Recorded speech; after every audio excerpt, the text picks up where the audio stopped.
ധ്യാനപ്രകാരം ഗ്രഹിക്ക നീ തിങ്കൾ കലാഞ്ചിതം കോടീരബന്ധനം ഗംഗാഭുജംഗവും നെറ്റിത്തടം തന്നിൽ അംഗജന്മാവിനെ ചുട്ടോരു നേത്രവും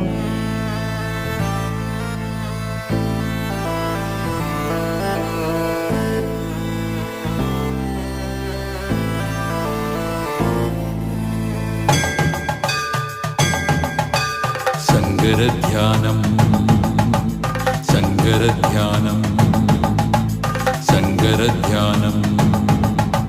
ശങ്കരധ്യാനപ്രകാരം ഗ്രഹിക്ക നീ തിങ്കൾ കലാഞ്ചിതം കോടീരബന്ധനം ഗംഗാഭുജംഗവും നെറ്റിത്തടം തന്നിൽ അംഗജന്മാവിനെ ചുട്ടോരു നേത്രവും അർക്കചന്ദ്രന്മാർക്കിരിപ്പിടമാകിയ തൃക്കണ്ണു രണ്ടും തിരുനാസികാഭയും സ്വർണപ്രഭാഭൂകി